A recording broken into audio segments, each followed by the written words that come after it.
El tema que voy a tratar en este vídeo es la sepsis.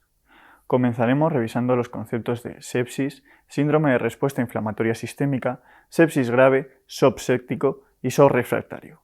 A continuación, vamos a hacer una revisión del concepto actual de sepsis tras la última revisión de 2016. Y por último, el concepto de quick SOFA. ¿Qué entendemos por sepsis? Una respuesta inflamatoria sistémica producida por el huésped de etiología infecciosa. El síndrome de respuesta inflamatorio sistémico se define como un cuadro de inflamación sistémica independiente del desencadenante. Se define como la coexistencia de dos o más de los siguientes factores en respuesta a una agresión al organismo: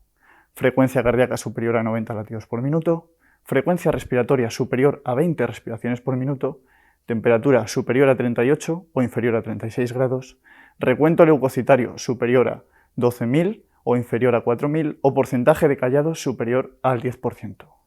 o una de las anteriores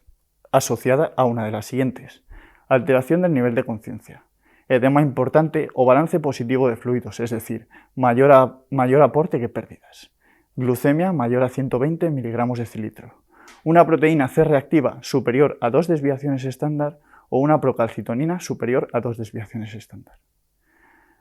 Cuando a la sepsis leve, es decir, un síndrome de respuesta inflamatorio sistémico de etiología infecciosa, se le añade un fracaso orgánico, entendiéndose por disfunción orgánica una PAF inferior a 300 o una oliguria aguda inferior a 0,5 mililitros hora o 45 mililitros cada 24 horas, o una creatinina mayor a 2 miligramos decilitro, INR superior a 1,5 o tiempo parcial de tromboplastina superior a 60 segundos, unas plaquetas inferiores a 100.000 por milímetro cúbico o una bilirrubina total superior a 2 miligramos decilitro, o le añadimos hipotensión, entendiéndose como presión arterial media inferior a 90 o presión arterial sistólica inferior a 70, o una disminución de la presión arterial sistólica superior a 40 milímetros de mercurio, o le añadimos una hipoperfusión tisolar, entendiéndose como un lactato superior a 2 milimoles litro, tenemos entonces el concepto de sepsis grave. Se considera shock séptico al fallo circulatorio agudo inexplicable por otras causas, cumpliéndose la siguiente: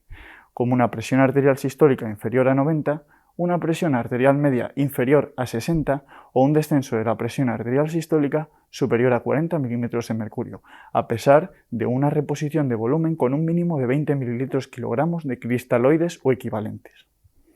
El shock refractario es aquel en el que la presión arterial media es inferior a 60 milímetros de mercurio a pesar del tratamiento con fármacos vasoactivos, es decir, dopamina a dosis superiores de 0,15 microgramos kilogramo minuto o norepinefrina a dosis superiores a 0,25 microgramos kilogramo minuto. No obstante, el shock refractario puede responder al uso de corticosteroides.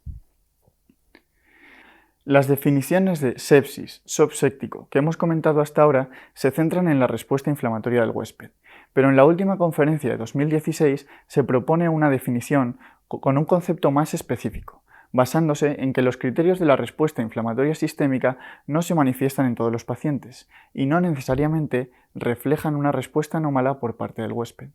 El nuevo concepto de sepsis, sepsis 3, es la disfunción orgánica causada por una respuesta anómala del huésped a la infección que supone una amenaza para la supervivencia. Las diferencias que encontramos en esta nueva definición en relación a la antigua es que otorga un papel preponderante al score SOFA o quick SOFA que comentaremos a continuación.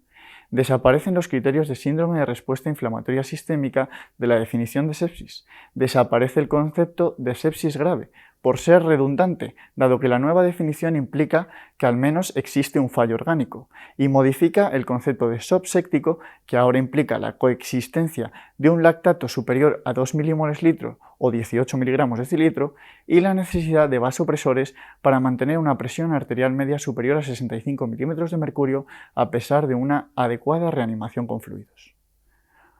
Por último, comentaremos el score de quick SOFA. Esta escala está compuesta por 3 criterios que se pueden medir en cualquier paciente fuera del entorno de una unidad de cuidados críticos y a pie de cama, con lo que la hace muy útil en la práctica clínica diaria. Estos tres criterios son una tensión arterial sistólica inferior a 100 milímetros de mercurio, una frecuencia respiratoria superior a 22 respiraciones por minuto o una alteración del nivel de conciencia definido como una puntuación en la escala de Glasgow menor o igual a 13. La coexistencia de dos o más de estos criterios nos debe hacer sospechar que el paciente pueda estar séptico.